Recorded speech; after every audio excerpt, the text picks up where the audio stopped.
You hit a wall on your linear progression, you jumped to an immediate program, and now you're spinning your wheels worse than ever before. That's the advanced novice problem, and almost nobody talks about it honestly.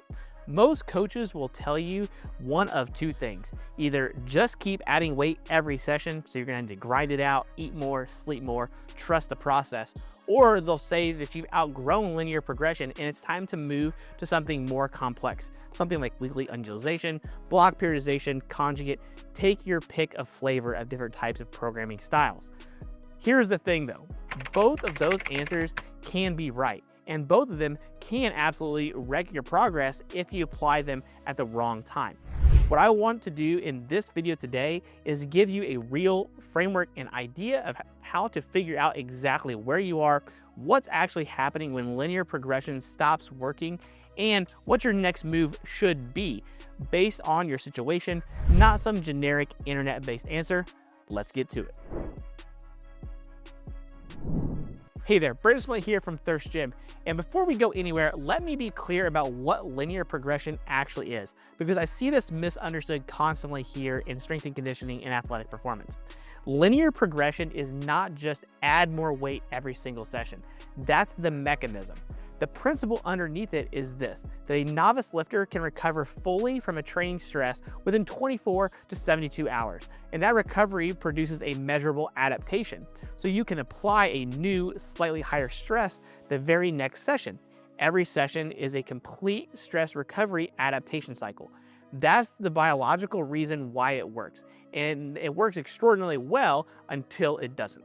Now here's what nobody tells you.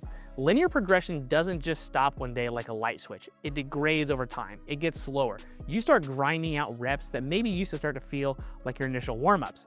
Maybe you have weeks where you miss weights. Maybe you have weeks where you come back and you're able to re-hit it. And then you also have weeks where maybe you barely make it to the training session. You come back and then you miss a weight again.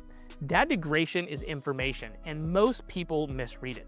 They either push too hard or bury themselves trying to force a mechanism that's already running out of gas, or they abandon ship too early and jump to a program that has more complexity than their body actually needs, which waters down the stimulus and slows everything down.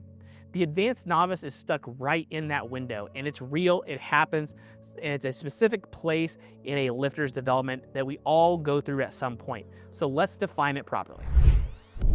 So here are 3 signs that you've actually hit the wall on your linear progression. Not just had a bad week, not just underslept, actually hit the true training wall.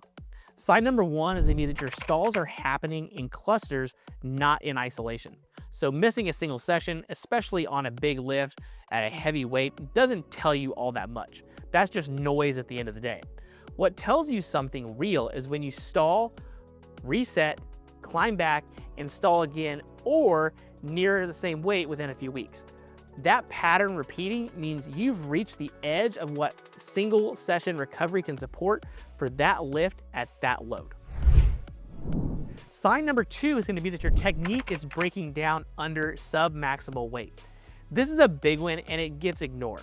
When your form is degrading on weights that 6 weeks ago felt like moderate effort, that's not a technique problem, that's a recovery and adaptation problem.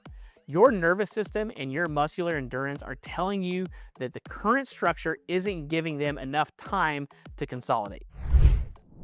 Sign number 3 is going to be that your sleep, your nutrition, and your stress, that they are not the problem. And I always like to check this first, because before you change a training program, you have to rule out the lifestyle factors. If you're sleeping maybe 5 hours, eating below your maintenance level, or dealing with a generally chaotic lifestyle, that's not the advanced novice problem that we're talking about here today. That's a lifestyle problem wearing a costume as it being a programming problem. So you want to fix and address those first. But if you're doing the right things, right, eating enough, sleeping enough, managing your stress reasonably well, and you're still hitting those cluster stalls that we talked about earlier, now we're talking about a real programming signal that you might be getting. And those 3 things together, the cluster stalls, the sub-maximal technique breakdown, and your lifestyle factors are all ruled out, that's the wall that you're probably actually running into. Now here's what I mean when I say the advanced novice, because it's not just a catchy phrase that I'm trying to throw around here for YouTube. An advanced novice has built a legitimate base.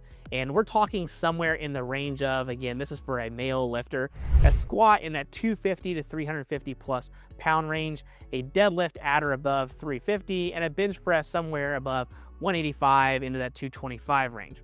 So for female lifters, you can scale this accordingly, roughly 60 to 70% of those numbers, to give you an idea of where we might be for that particular population, but also understand that this is somewhat individualistic. Those are just general numbers that I like to base on for this particular specific population of lifters. Now, more importantly, the advanced novice has real ingrained movement patterns. So the squat looks like a squat, the deadlift looks like a deadlift should, and they're not a beginner who just needs coaching cues. They've earned their reps and things actually look relatively solid in terms of technique. But the recovery capacity, the speed and completeness of their adaptation between sessions has matured to the point where a single session is no longer a complete stimulus recovery adaptation cycle. They need more time, or they need more variation within a given week, or maybe even both. So here's the mistake that happens at this stage, and it's one that costs people months of training time. That mistake is treating the advanced novice stage like it's a binary system. You're either a novice running a linear progression, or you're an intermediate running some form of weekly or longer periodization. You flip a switch and then you change the program. But that's not how adaptation works. The real body doesn't flip a switch. It's more like a sliding scale or a dial switch that you might happen to have in your house. So what most lifters at this stage actually need isn't a completely different training program. They need a bridge. They need a way to extend the useful life of the linear model while layering in just enough variation to give their recovery system more room to breathe. And so I want you to think of it like this. If you've been slow cooking a piece of meat on a low heat all day and it's perfect, you don't just crank it to broil it because it's been there for a while. You understand that what the heat does over time, and you adjust accordingly to get your meat to that perfect temperature and the way that you're going to cook it. So what does that adjustment actually look like in practice? Here are a few options. So this is the meat and potatoes of what I want to give you here today, is the bridging strategies. These are ways to squeeze legitimate additional progress out of the linear periodization that we have before you make the jump to true intermediate style programming. The first option, and this is probably the most underutilized one, is to extend your progression windows. If you've been adding 5 pounds to your squat, say for example, every single session, try moving to doing it every other session, or add 5 pounds every week instead of every single training day that you happen to go in to hit your squat. So you're still running a linear model, you're just slowing down the extent at which you're adding that 5 pounds. And this alone could buy 4 to 8 additional training weeks potentially of productive linear progress for a lot of single lifters. The stress recovery window is getting longer because you need it to. And so you're accommodating that need instead of just ignoring it. Now your second option is to introduce a light training day. And now this is normally built into something like the Texas method. It's also found in Wendler's 531.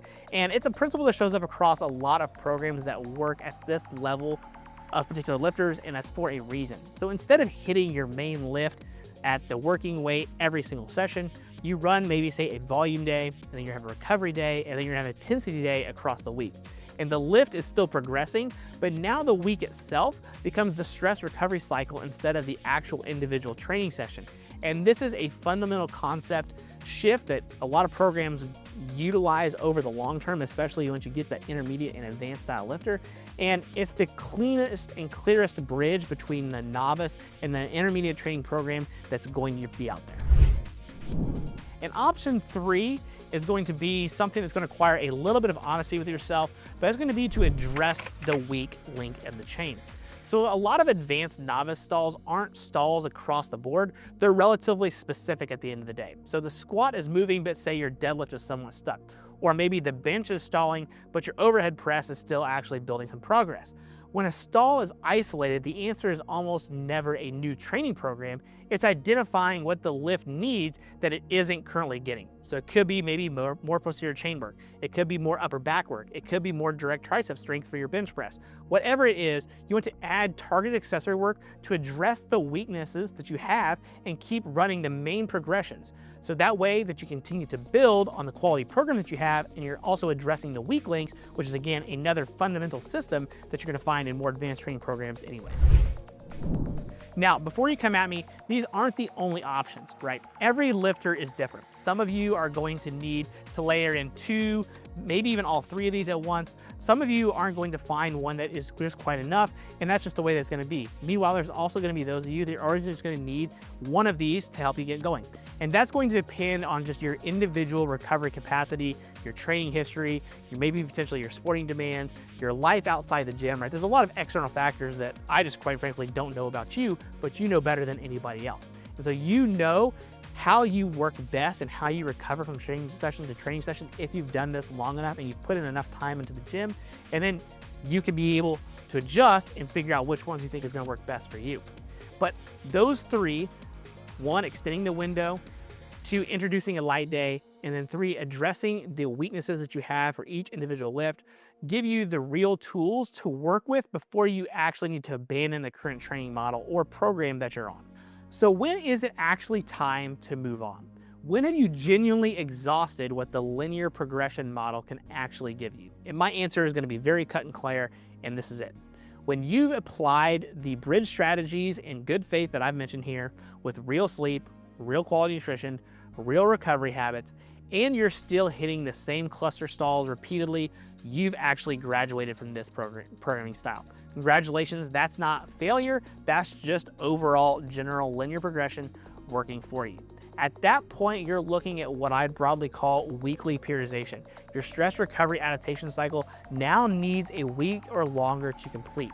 And that's just the biological reality. That's how the body works. And we all go through it if you talk to any of the advanced lifters and people that spend a lot of time in the gym. You're not going to outwill just a linear training progression just because you want to. And you're not going to also probably eat your way out of it if you genuinely hit a true programming stall. You're going to need programming that's built around the reality that that's just how the body works. Okay, so what does this all look like in real life practice? So for most lifters coming out of this stage, something like the Texas method or 5-3-1, the basic one, particularly just the regular good old-fashioned 5-3-1, none of the boring but big variations or anything like that, or a simple just general 3 to 4 day upper lower body split with planned intensity waves are going to be appropriate for you. These aren't complicated programming styles and methods, but they're built on the right recovery window for where you currently are. Now, what I'd strongly caution against, and this is very important, is the jumping to highly advanced programming too fast. Daily maxes, true conjugate, complex block periodization, right? Those tools are incredibly powerful and they are somewhat advanced and somewhat complicated for some individuals. And they're completely wrong for someone who just finished linear progression models just a couple weeks ago. You need to let your adaptation systems grow into more complex demands. So if you bite off more than you can chew at this stage, and you'll plateau faster on the new program than you probably did just using general linear periodization. So stay simple, consistent, and built around the recovery window, and that's the ultimate formula for where you currently are. All right, so let me give you a decision tree here and walk you through this in order to help you out. So are you stalling in clusters? So the same weight, repeated misses within a few weeks. If not, you're probably dealing with noise at the end of the day. So check your lifestyle factors and keep running the training program. If this is happening, move to this next question, which is then going to be, are your lifestyle factors, so your sleep, your nutrition, and your stress, genuinely dialed in? If not, that's what your intervention needs to be, and that's what you need to focus on. So fix the foundational issues before you touch the training program. If everything's good here, now we can move on to the next question. That's going to be, have you applied any of the bridge strategies that I talked about earlier? So extending the progression window, introducing a light day to your training, or have you addressed a specific weekly with particular accessory exercises?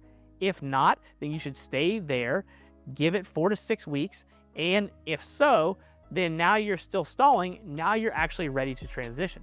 And then is your movement quality genuinely solid? Not just passable, but consistent under real working loads and training weights. If not, the transition to more complex programming is going to expose that weakness very, very quickly and usually in ugly ways. So get your technique also dialed in correctly as well. And if your technique is dialed in, then you're probably ready for more intermediate style training of programming. And that's the map at the end of the day to determine on where you need to go based upon where you currently are. And it's not really that complicated. It just requires some honesty each step along the way as you ask yourself these questions to be able to understand to make the right informed decision of the next programming step, if applicable. Look, the advanced novice stage is real and it's frustrating. I get it. So you come up relatively fast as a beginner, you're making a ton of progress, then that progress stalls and it feels like you're moving through sand. So it's easy to look at that and either blame yourself or immediately go hunting for a more sophisticated training program because surely that's the answer, right? Now, I'll tell you right now, for 99% of people that get in this position, it's probably not the training program. But the truth is, and again, most of the time, it's not going to be the training program and it's not going to be you as a person. You're just at a transition point within how your body is recovering. And that transition point rewards patience and precision more than they reward the urgency to jump ship and go find a new training program. So run through the decision tree that I provided, apply the bridge strategies honestly, and you'll begin to see some progress there. And then give your body a real chance to respond to these changes that you've made. And when it's actually time to move on and move on with intention, not just out of frustration, your body will let you know. And if you're in this stage right now and you want help thinking through where exactly you are and what the right next step actually looks like, drop it in the comment section. I'd be more than happy to help you out. Tell me where your current lifts are, where you're stalling, and what you've already tried. And then I'll read through here. I'll give you some genuine, honest feedback, absolutely free, and do my best to help you break through this sticking point. Now, if you happen to find this useful, make sure you do me a favor, hit that like button, subscribe to the channel if you haven't already. Again, like I said, drop a comment in the comment section below. Be more than happy to help you out. I also have some other resources linked in the description box below to also give you some ideas from a training and programming methodology. Thanks for tuning in, and I'll see you at the next video.